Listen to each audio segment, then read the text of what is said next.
오늘 하나님 말씀은 창세기 2장 18절에서 25절까지 말씀은 제 성경은 2페이지입니다. 저희들 같이 읽겠습니다. 여호와 하나님이 이르시되 사람이 혼자 사는 것이 좋지 아니하니 내가 그를 위하여 돕는 배필을 지으리라 하시니라. 여호와 하나님이 흙으로 각종 들짐승과 공중의 각종 새를 지으시고 아담이 무엇이라고 부르냐 보시려고 그것들을 그에게로 이끌어 가시니 아담이 각 생물을 부르는 것이 곧 그 이름이 되었더라. 아담이 모든 가축과 공중의 새와 들의 모든 짐승에게 이름을 주시니 아담이 돕는 배필이 없으므로 여호와 하나님이 아담을 깊이 잠들게 하시니 잠들 때 그가 갈빗대 하나를 취하고 살로 대신 채우시고 여호와 하나님이 아담에게서 취하신 그 갈빗대로 여자를 만드시고 그를 아담에게로 이끌어 오시니 아담이 이르되 이는 내 뼈 중에 뼈요 살 중에 살이라. 이것을 남자에게 취하였은즉 여자라 부르리라 하니라. 이러므로 남자가 부모를 떠나 그의 아내와 합하여 둘이 한 몸을 이룰지로다. 아담과 그의 아내 두 사람이 벌거벗었으나 부끄러워하지 아니하니라. 아멘. 오늘 말씀의 제목은 남자와 여자를 지으시고 지지난주에 창세기 1장 1절에 대한 말씀을 전했습니다. 오늘은 2장에 대한 그러한 말씀입니다. 우리 모두 다는 한 분뿐인 참으로 소중한 인생을 살아갑니다. 그런데 이러한 소중한 인생을 살아갈 때 성공하려면 두 가지가 성공을 해야 됩니다. 첫째가 뭐냐면은 하나님 앞에 설 때에 실패한 인생이 아니라는 것을 인정받아야 됩니다. 이 세상에 아무리 명예를 가지고 돈도 잘 벌고 사람들이 인정받아도 하나님 앞에 섰을 때 내가 너 모른다, 끝나는 인생인 것이죠. 그리고 두 번째는 실제로 이 세상에 내가 살아가면서 후회하지 않고 만족한 삶을 살아야 돼요. 그 중에 특별히 하나님께서 이 세상에 지으신 두 가지, 교회와 가정생활에 성공해야 됩니다. 이 두 가지는 절대로 피할 수가 없는 것이죠. 아담과 하와를 지으시고 하나님과 함께 동참하고 동력하고 교제를 나누는 것이 교회잖아요. 그러니까 교회에서 믿음적으로 성공하셔야 돼요. 그 교회 직분이든지 교회 헌신이 얼마나 귀한지 몰라요. 우리가 자격 있어야 되는 사람은 없잖아요. 하나님 은혜 속에서 하는 것이잖아요. 그 다음에 하나님께 허락하신 가정이잖아요. 가정이 실패하면 그 사람은 실패합니다. 누가 뭐라 한다 하더라도. 그러니까 가정이 성공해야 되는 것이요. 사회적으로 굉장한 직책을 가졌다 한다더라도, 엄청난 재물을 얻었다 하더라도 가정적으로 불행한 사람은 그 사람 반쪽짜리 인생밖에 될 수가 없는 것이요. 창세기 1장은 전체가 하나님께 집중되어 있습니다. 천지 창조하신 하나님의 능력의 하나님의 어떤 분의 것에 대해서 집중되어 있고, 2장은 우주를 만드신 하나님께서 어떻게 인간을 만드시고 다스리시고 축복하시는지에 대해서 집중되어 있습니다. 천지 창조하실 때에 그 중에 이 창조의 극치를 이루는 부분이 있습니다. 그것이 뭐냐면 6일째에 인간을 창조하신 것이에요. 우리 인간은 하나님의 창조의 극치인 것이고 절정입니다. 요즘 인권에 대한 말들을 많이 하는데 이 세상에 성경만큼 인간의 가치를 소중하게 표현한 데가 없는 것이에요. 인간은 단순히 직장 생활하고 성실하게 공부하고 열심히 살아가는 존재로만 끝나는 것이 결코 아니라고 하는 것이에요. 하나님께서 인간을 창조하신 목적이 어디에 있습니까? 하나님께서는 하나님의 영원한 영광 가운데 우리를 초청하여서 영원히 우리와 함께 하시기를 원하시는 하나님이시에요. 단순히 그냥 먹고 자고 세월만 보내고 자식이나 키우고 직장생활 잘하고 연금이나 받아서 편안하게 사는 것이 결코 우리 인생이 아니라고 하는 것이에요. 하나님께서는 우리 인간을 창조하신 후에 하나님의 거룩한 영광에 초청하셔서 그 영광을 함께 맛보고 나누도록 우리들을 만들어 주신 것이에요. 그래서 하나님께서 우리 인간을 만드실 때에 하나님 안에서 의논이 있었습니다. 그래서 성경에 보면 우리의 형상을 따라 우리의 모양대로 사람을 만들자. 유대인들은 유일하신 하나님입니다. 우리란 말이 들어갈 수가 없어요. 근데 창세기에 보면 우리라는 게 나와 있어요. 모세 오경의 첫 번째 창세기에 우리, 단수가 아니라 복수로 나와 있어요. 근데 이것을 이 사람들은 그대로 받아들였습니다. 받아들였고 그럼에도 불구하고 유일하다 생각했어요. 그래서 여기 보면 우리의 형상을 따라 삼위일체 하나님이 나오는 것이죠. 성부 하나님, 성자 하나님, 성령 하나님, 그리고 그것이 신약에서 정확하게 나타나는 것이 마태복음 3장에 예수님께 침례 받으실 때에 위로부터 성령이 비둘기같이 임하는 것, 성령 임재죠. 그리고 침례 받으시는 예수님이죠. 하늘로부터 내 사랑하는 아들이라 기뻐하는 자라 하나님의 음성이 들리는 거예요. 삼위일체 하나님이 나타납니다. 하나님께서는 천지 창조하시고 딴 거 만드실 때는 그냥 의논 없이 말씀으로 그냥 만드셨어요. 그래서 성경에 인간의 본질과 운명을 두 가지로 표현할 수 있습니다. 하나님의 형상을 따라 또 하나님의 모양을 따라 지어졌다. 다시 말하면 신의 성품이 인간 안에 들어와 있다는 것이요. 비록 우리가 육체를 가지고 있고 또한 동물과 같은 그런 동일한 본성을 가지고 있다 하더라도 우리 인간은 신적인 존재라고 하는 것이요. 우리 인간은 절대로 동물이 아닌 것이요. 죄로 말미암아 영이 죽어버려서 우리가 혼과 육만 남았기 때문에 짐승과 똑같은 것이지, 하나님의 영이 우리 속에 들어오게 될 때는 하나님과 같은 그런 믿음의 삶을 우리가 살아가면서 하나님의 모양이 우리 속에 나타나게 되어 있다고 하는 것이요. 그래서 하나님의 형상을 따라 그랬어요. 형상이 뭐예요? 동전 보면 링컨 대통령 얼굴이 나와 있죠. 로마 시대 때는 거기 보면 데나리온이나 이런 데 보면은 황제 얼굴이 나와 있어요. 그 형상이라고 그러잖아요. 형상은 사진 찍는다 그런 뜻인 것이요. 그러니까 다시 이야기하면은 내 얼굴이 예수 믿고 구원받은 하나님의 자녀에게는 내 얼굴이 하나님이 나타날 수가 있어야 돼요. 내 삶 속에 하나님이 나타날 수가 있어야 돼요. 왜냐하면 예수님께서 나를 본 자는 아버지를 봤다 그랬어요. 예수님을 보면 하나님을 보이는 것이요. 절대로 우리 얼굴에 마귀가 보이면 안 돼. 인상 쓰고 찡그리고 화내고 이러면 안 돼요. 보면 우리 삶 속에서, 저는 우리 성광교회 성도님 모든 삶이나 얼굴 속에서 하나님이 보이기를 주 이름으로 축원합니다. 아멘. 우리를 볼 때 예수님을 발견하고 천국이 발견되기를 주 이름으로 축원합니다. 그리고 하나님께서 인간을 만드실 때에 남자를 먼저 만드셨다 그랬어요. 사람을 남자를 만들으셔서 아담이라 이렇게 칭했습니다.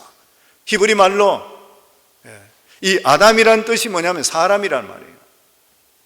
하나님께서 흙으로 사람을 지으시고 그 코에 생기를 부어넣으시면서 사람이 생명이 되었다 그랬습니다. 창세기 2장 7절에 보면 여호와 하나님이 땅의 흙으로 사람을 지으시고 생기를 그 코에 불어넣으시니 사람이 생명이 되니라. 사람이 흙으로 만들어졌다는 것은 사람 본질이 흙이라는 것이에요. 성경 많이 들어보셨죠?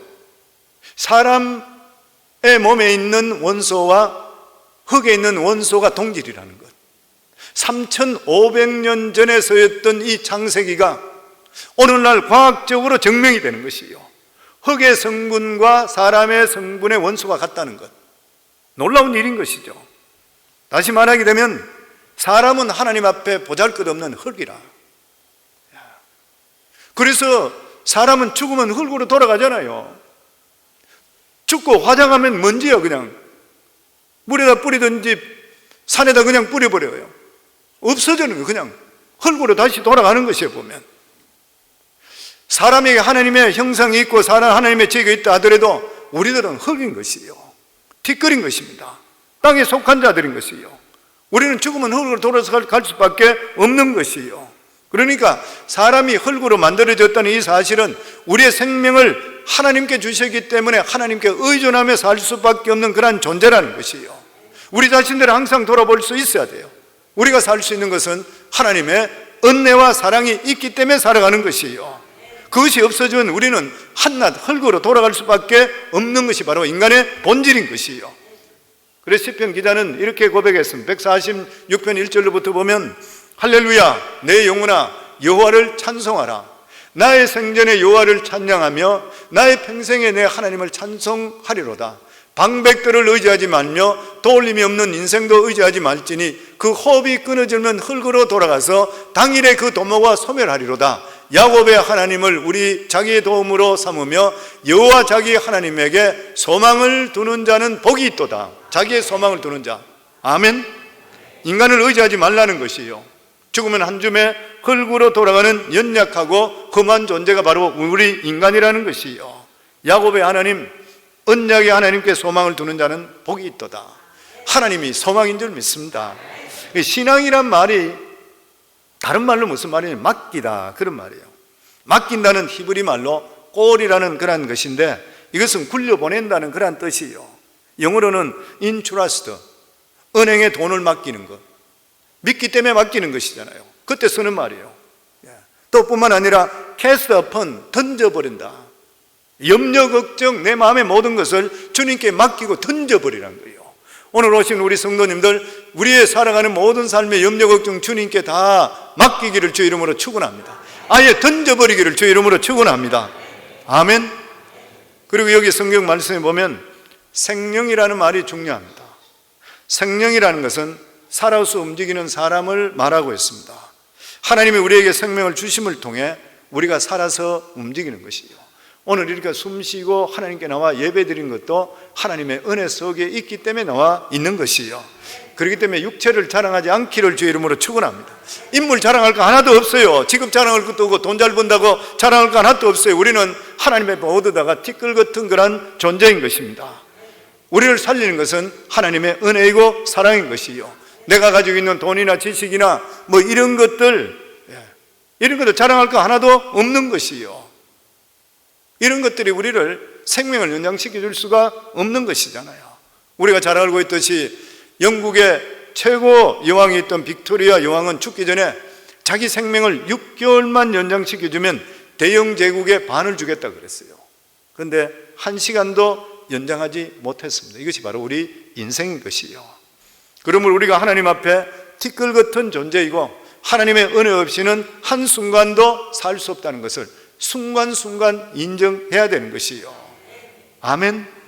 아무것도 자랑하지 마시고 나의 것도 자랑하지 마시고 우리는 숨 끊어지면 그냥 죽는 그런 존재인 것이요.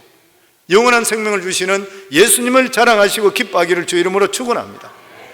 사람의 가치는 몸에 있는 것이 아니라 영혼의 상태인 것이요. 그래서 아무리 권력을 누리고 재벌이라 하더라도 예수 안 믿으면 그 사람은 끝장나는 것이고, 우리가 가난하게 살고 힘들게 살았다 하더라도 하나님을 알고 죽으면은 안타깝지만은 그 사람에게 영원한 천국이 예비되어 있고 성령의 위로하심 우리와 함께하게 되어 있는 것이에요, 보면. 그리고 하나님께서 이렇게 아담을 만드시고 살 수 있도록 에덴 동산을 만들어 주셨습니다. 하나님은 사람이 살 수 있는 완벽한 환경을 만들어 놓으신 후에 사람을 지었던 것이요. 그러므로 우리가 하나님을 의지하는 한 하나님께서 우리의 삶을 책임져 주실 줄을 믿습니다. 그런데 하나님께서 사람을 만드실 때 아담을 먼저 만들었잖아요. 아담을 홀로 만들었습니다. 그리고 하나님께서 아담이 혼자 있는 것이 좋지 않아서 돕는 배필 화를 만들었다 그랬습니다. 창세기 2장 18절에 보면 여호와 하나님이 이르시되 사람이 혼자 사는 것이 좋지 아니하니 내가 그를 위하여 돕는 배필을 지으리라 하시니라. 하나님께서 동물을 만들 때 다 상상으로 만들었어요. 그런데 사람을 만들 때만은 하나만 만들었습니다. 하나님 몰라서 그랬을까요? 왜냐하면 하나님께서 모든 우주의 생물들을 만드시고 나서 모두 다가 번성하고 하나님의 축복에 함께하라 그랬어요. 그런데 남자 혼자 만들어서 어떻게 번성할 수 있어요? 하나님께서는 아담을 만드신 후에 하와를 생각하고 계셨던 것이에요. 그런데 왜 아담을 혼자만 만들어 놨어요? 아담을 혼자 만드는 것은 묵상을 해보면서 책에 나오는 것도 그런 게 나오는데 가만히 묵상을 해보면 왜 아담을 혼자 만들었을까? 아내 하와에 대해서 혼자 있으면서 외로움을 뼈저리게 느끼라고 그래 만드는 것 같아요. 남자 혼자 있으면 냄새나고 뭐 시끄럽고 여러 가지 있잖아요, 보면. 부인 없이 혼자 있는 거, 자기가 그 짐승들은 상상이 서로 웃고 서로 뭐 지절거리고 이러면서 자기들이 태어나가지고 자기들끼리 있는데 아담을 혼자 지으면서 자기 옆에 있어야 될 짝이 얼마나 귀하다는 것, 그걸 가르쳐 주시기 위해서인 것이요. 아내의 소중함을 알게 하기 위해서, 그래서 하나님께서 혼자 지으셨습니다. 하나님은 예비하시는 하나님이요, 생육하고 번성하기를 원하시는 하나님이시요. 그럼에도 불구하고 아담을 혼자 지었다는 것은 하나님의 분명 뜻이 있는 것이요. 그래서 뭐 그런 말이 어떤 분이 했는 말이 있어요, 보면. 여자분들이 내가 이 집에 없어져 봐야지 나의 가치를 알아 하는 거예요. 그게 굉장히 성경적인 말이래요. 남자들은 좀 혼자 있어 봐야 돼요. 그래야 아내 귀한 줄을 아는 것이요. 노총각이 결혼하게 되면 정신을 못 차린답니다. 혼자 너무 외로운 시간을 오래 가져가지고 인물이 이쁘고 못났고 뭐 이런 거 전혀 안 따진대. 그때 되면 결혼을 너무 일찍 하게 되면 싸운대. 귀한 줄 잘 몰라서 보면. 그래서 하나님께서 이렇게 남자가 혼자 있는 것이 외롭고 아주 사무칠 때 사무치는 뼈로 여자를 만들었어요. 그 여기 돕는 배필이라, 여기 보면은 그를 위하여 돕는 배필을 지으리라. 이 돕는 배필이라는 것은 약한 부분을 채워서 완전한 존재로 만드는 협력자라는 그런 뜻이죠. 아마 여기서 돕는 배필이라고 그러면 여자분들이 불평하는 사람이 있을 수 있어요. 보면 하나님은 남자신 같아, 남성 위주구나, 여자를 겨우 돕는 배필로 만드는구나. 그런데 실제적으로 돕는 배필에 대한 히브리 원어의 뜻이 뭐냐면은 인간을 돕는 하나님께서 사용하는 말씀으로 나와 있습니다. 그러니까 이 돕는 배필은 그냥 인간이 돕는 것이 아니라 하나님의 능력으로 도울 수 있는 남자보다 월등한 것이 많은 것이 아내들이에요. 성경이 그렇게 말씀하고 있습니다. 그러니까 여자가 결코 남자보다 열등하는 의미가 아니라는 것이에요. 그리고 이 뜻은 여자가 남자를 돕는 것뿐만 아니라 서로가 돕는 배필인 것이에요. 여자가 남자를 돕고 그리고 남자가 여자를 도와 완성된 인격체를 만드는 것이에요. 그렇기 때문에 여자들만 헌신적으로 집에서 밥하고 빨래하고 뭐하고 이런 것만 하라고 하는 것은 이것은 성경적이질 못한 것이에요. 요즘은 남자들이 그런 사람이 잘 없잖아요. 근데 우리 클 때나 우리 나이 때는 그런 사람이 많았어요. 요즘 보면 아기 낳고 나면 전부 아기를 안고 업고 있는 사람이 전부 남자들, 위에도 올라가 있고 이런 건 전부 남자들이에요. 요즘은 여자분들이, 아내들이 보는 사람이 결코 없더라고 보니까요. 그런데 옛날에는 남자들 보고 왜 결혼하냐 그러면 빨래하기 싫어서, 왜 결혼하냐 그러면 밥하기 싫어서 그래요. 그런데 이런 사람은 세탁소나 식당으로 보내야 됩니다. 지금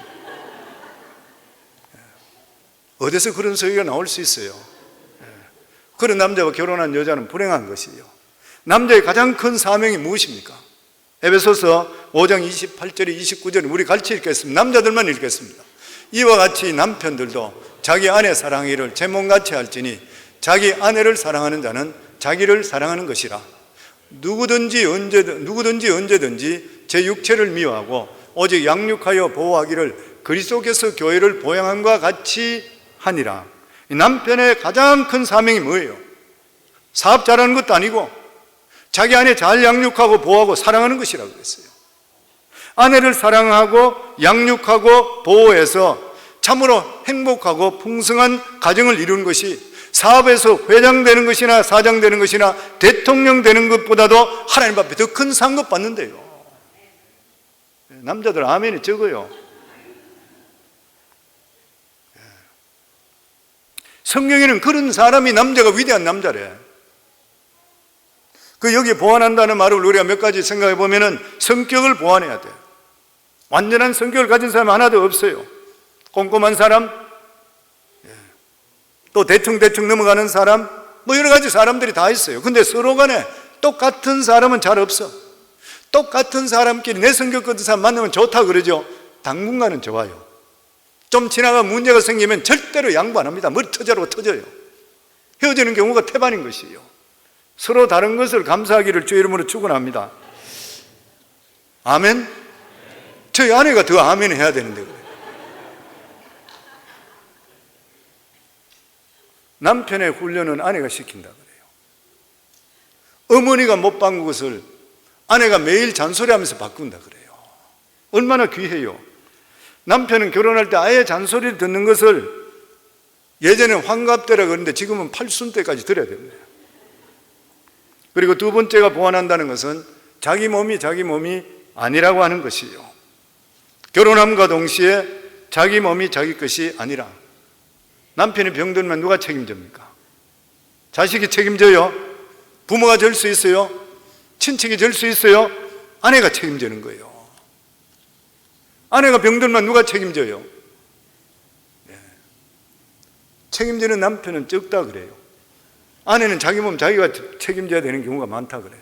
그래서 남자들이 제일 싫어하는 게 아내가 병드는 거라 그래요. 물론 그러면 안 되는데 그렇다 그래요. 부부의 몸은 각자 자기 몸이 아니라는 것이요. 부부가 살다가 한쪽이 사별하게 될 때에 그 아픔과 고통은 말할 수가 없는 것이요. 50이 넘어서 남자가 혼자 되면 망처라 그래. 망하는 사람이라. 옛날에 효자보다 악처가 더 낫다 그래요. 서로 간에 살아가면서 보완해주고 지켜줄 수가 있어야 됩니다. 이 세상에 지위든지 재산은 놀이터에 있는 그네와 같다, 이렇게 비유한 말이 있습니다. 누구든지 타가 놀다가 때가 되면 가야 되는 것이에요. 직책을 영구적으로 가질 수가 없고 재산도 영구적으로 가질 수 없어요. 그것은 다 남의 것입니다. 누구든지 한번 거기에 앉았다가 다른 사람에게 물려줘야 되는 것이에요. 그러나 남편은 확실히 아내의 것이고 아내는 남편 것이에요. 자식도 우리 것이 아닌 것이에요. 크면 떠나는 것입니다. 남편과 아내만이 자기 것인 것이에요. 그렇기 때문에 항상 서로 간에 세워줄 수 있고 용납해 줄 수 있어야 되는 것이에요. 우리 교회는 그런 분들이 없기를 바라지만 부인들이 남편에게 꼴에 주제에 어떤 나쁜 여자들은 빙신 이런 말까지도 한다 그래요. 그러면서 자식들만 챙겨주는 경우들이 생긴대요. 아들도 결혼하기 전까지 아들이고 결혼하고 나면은 며느리의 남편이라 그러잖아요. 딸은 또 어때요? 시집가면 도둑 뭐라 그러잖아요. 결국 자식도 떠나가게 되고 두 사람만 남게 되는데 살아가면서 서로 상처를 주고 나쁜 말하고 이랬으면 둘이 어떻게 살아갈 수 있어요? 보통 문제가 아닌 것이죠. 그렇기 때문에 살아있을 때 서로 간에 지켜주고 귀하게 여겨줄 수가 있어야 되는 것이에요, 보면. 그리고 부부는 나중에 하나님의 심판대 앞에 같이 서게 된다 그랬습니다. 그때 하나님께 세상적으로 얼마나 성공했는가, 얼마나 업적을 네가 많이 남겼나 묻질 않으시는 거예요. 하나님께서 물어보시는 것이 너에게 준 배필에게 네가 얼마나 사랑하고 아꼈느냐, 얼마나 필요를 채워주냐 물으신 거예요. 왜냐하면 하나님이 주신 것이니까. 그래서 어릴 때부터 결혼에 대해서 기도해야 돼요. 왜냐하면 일륜지 대사라 그래서 결혼을 잘한 사람이 세상을 이기는 것이에요. 사회적인 직책이나 돈이 뭐 그래 대단하다고 목숨 그걸 달라들어요. 결혼만 잘하면 돼요. 서로가 서로를 완성시켜주고 서로가 서로를 사랑해 사는 것, 이거보다 더 귀한 일이 어디 있는 것이에요. 더더욱이나 남편들은 이 돕는 배필 아내, 붙여준 아내가 얼마나 귀해요. 아담은 하와를 보는 순간에 까무러쳤습니다. 사무치게 사랑했어요. 21절에 22절에 보면 여호와 하나님이 아담을 깊이 잠들게 하시니 잠들매 그가 그 갈빗대 하나를 취하고 살로 대신 채우시고 여호와 하나님이 아담에게 취하신 그 갈빗대로 여자를 만드시고 그를 아담에게로 이끌어 오시니 남자를 깊이 잠들게 한 후에 뼈 하나를 꺼내서 여자로 만들었다는 것이에요. 하나님께서 인류의 최초로 수술이 여자 만들기 위해서인 거예요. 그래서 이것을 수술했다 아니면은 여자를 낳았다 그렇게 이야기하죠. 그렇기 때문에 여자를 낳았기 때문에 어머니들은 자녀를 위해서 목숨을 주는 사랑을 하지만 남편은 아내를 위해서 목숨을 주는 사랑을 하는 성경이 나와 있잖아요. 보면 목숨 주는 사랑을 하랬대요. 예수 그리스도가 교회를 위해서 목숨을 주신 같이 너희들도 아내 사랑하기로 목숨을 걸고 사랑하라 그랬어요. 아내 보고는 남편 보고 경외하고 존경하라 그랬어요. 인정해 주라. 존경이 뭐예요? 인정해 주라는 것이죠. 뭐 꼴에 주제 이런 말은 지구상에서 없어야 돼요. 그런 말 하는 사람. 그렇기 때문에 그런 말이 있잖아요. 남편에게 가장 중요한 것이 돕는 배필 아내 잘 만나는 것입니다. 누가 뭐라 들어도. 그래서 그런 말이 아내를 잘 만나는 사람은 인생의 풍작이요 아내를 잘 못 만나는 사람은 인생의 흉작이라 망한다는 거예요. 며느리 잘 들어오면 집안 일으킨다 말이 있어도 사위 잘 들어가 집안 일으킨다는 말은 극히 드문 거예요. 그만큼 여자가 중요한 거예요. 또 그리고 여자를 남자의 갈빗대로 만들었다는 것은 여자가 아내가 남편의 심장과 같고 간과 같고 내장과 똑같다는 것이에요. 그렇기 때문에 아내에게 상처를 주서 안 됩니다. 상처를 주는 것은 자기 몸에 자기 내장에 상처를 주는 것과 똑같아요. 어떤 사람은 그렇게 이야기했어요. 아내에게 손짓하고 두들겨 패는 사람은 자기 갈빗대를 자기 손으로 부수는 것과 똑같다 그랬어요. 베드로전서에 베드로 사도는 그런 말을 합니다. 2000년 전에 여자가 숫자에도 안 들어갈 때 500년 기적을 일으킬 때 여자 숫자는 빼버렸잖아요, 애들하고는.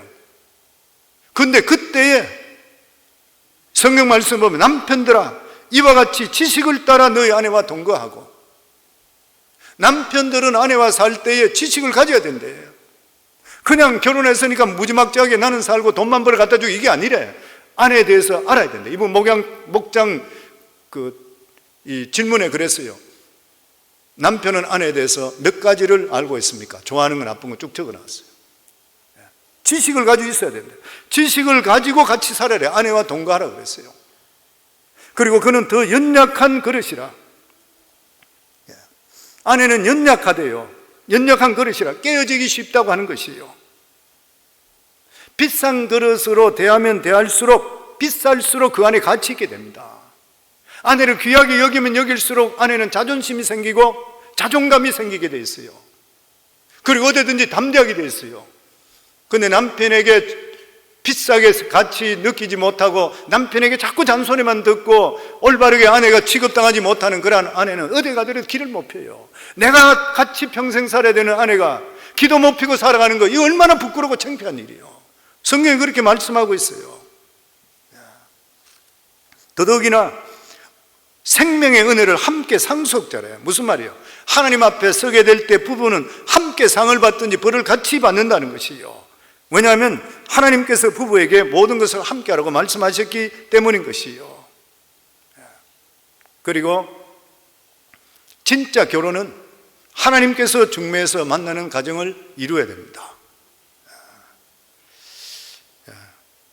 왜냐하면 성경 말씀에 보면 여호와 하나님이 아담에게 취하신 그 갈빗대를 여자를 만드시고 그를 아담에게로 이끌어 오시니, 이끌어 왔다 그랬어요. 하나님께서 하와를 만드신 후에 손을 잡으시고 직접 아담에게 데리고 왔다고 하는 것이에요. 여자는 하나님께서 남자에게 주시는 최고의 선물입니다. 성경은 이것을 가정이라 그래요. 여기에 하나님의 축복과 인격의 만남이 있는 것이요, 오다 가다 만난 것도 아니고 전문 중매장애를 통해서 만난 것도 아니고, 결혼에는 하나님이 중간에 꼭 계셔야 돼요. 오늘 우리 가정의 위기는 하나님이 빠져버린다는 것입니다. 세상 사람들의 가정에 축복의 근원 대신 하나님이 빠져있는 것이에요. 그리고 결혼이라는 것은 본질적으로 한 몸을 이룬다 그랬습니다. 아내와 연합하라 그랬습니다. 이러므로 남자가 부모를 떠나 그의 아내와 합하여 연합해서 둘이 한 몸을 이룰지라. 두 사람은 한 몸이래. 이걸 계속 묵상해 보니까, 저는 그래 생각이 돼요. 묵상을 해보니까 하나님께서 남녀가 하나라 그랬는데, 만약에 하나님께서 아담도 흙으로 만들고 그리고 하와도 흙으로 둘이 만들었다면 두 개의 개체잖아요. 그런데 하와는 아담의 갈빗뼈를 빼서 만드셨어요. 그러니까 하와는 아담하고 똑같은 것이에요. 그러니까 한 몸이 되는 것이에요. 부부는 한 몸이 돼야 됩니다. 한 마음이 돼야 되는 것이고, 이게 바로 하나님께서 남녀 간에 합쳐지는 법칙인 것이에요. 그리고 또한 결혼은 남자는 부모를 떠나 그랬습니다. 그러므로 남자가 부모를 떠나, 이러므로 남자가 부모를 떠나 그 아내와 합하여. 결혼은 부모의 삶의 연속이 아니라는 것이에요. 남자가 사랑해서 결혼했다면 이 부모와의 분리를 의미합니다. 결혼은 새 출발인 것이죠. 결혼과 동시에 이 독립의 원리가 적용되는 것이에요. 남자들이 정신적으로, 경제적으로 모든 것들로 부모와 독립해야 됩니다. 이게 결혼이 성립돼요. 어떤 남자는 결혼하고 나서 30대, 40대, 50대까지 돼도 자기 엄마한테 가서 온갖 거 이야기 다 하는 사람이 있어요. 아주 미숙한 사람이죠. 부인들도 마찬가지고, 결혼하고 남편 이야기를 온 사방에 나쁜 거 다 이야기하는 사람이 있어요. 미숙한 그런 사람이죠. 부모를 떠나서 독립되게 두 사람 관계, 그리고 부부간에는 부끄러움이 없는 관계라 그렇게 말씀합니다. 25절에 보면 아담과 그 아내 두 사람이 벌거벗었으나 부끄러워하지 아니하니라. 부부간에 서로 부끄러워 안 하잖아요, 보면. 예전에 황수관 박사 장로님 이야기할 때 자기 부인이 얼마나 자기를 부끄러워 안 하는지 앞에서 방구를 붕붕 낀다 그랬었는데, 그 정도로 부끄러움이 없는 사례. 근데 여기 부끄럽지 않다는 그런 뜻이 뭐냐면 부부간에 투명해야 되고 거짓이 없다는 것이에요. 그래서 저는 볼 때 이 말씀 보면 남편과 아내의 전화의 비번을 서로 간에 공유해야 된다 생각합니다. 남편이 얼마든지 아내 비번에 전화에 들어가 볼 수 있고 아내가 남편 거를 볼 수 있어요. 카톡을 어떤 거 하면 다 볼 수 있어야 돼요. 이 어떤 부끄러움이 없어야 되는 것이에요. 가정은 하나님께 주시는 너무나도 귀한 선물입니다. 하나님의 방식대로 살아가면 분명히 행복하게 되어 있는 것이에요. 가정의 주인이 하나님이심을 늘 인정하고 믿음으로 살아야 되는 것이요. 남편은 부인을 사랑해야 됩니다. 이것이 가정의 첫 번째 행복의 조건인 것입니다. 아내는 남편의 가정한 소중한 부분으로서 존중될 수가 있어야 되는 것이요. 부부관계는 인간관계 중에 가장 기본적이고 소중한 관계라 자식들, 부모들 관계보다도 더 소중하고 아름다운 것이 부부관계인 것이요. 아내는 남편에게 취해서 나왔다 그랬으니까 항상 남편이 주인 된다는 것을 인정해야 행복해집니다. 여자는 옆구리에서 나왔다 그랬으니까 남편과 친해야 돼요. 가장 친한 친구가 될 수가 있어야 돼요. 갈비뼈는 가장 가까운데 두는 것이요.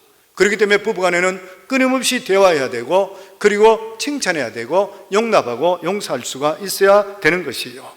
그리고 우리는 흙으로 지어졌기 때문에 우리 인생의 주인은 하나님이십니다.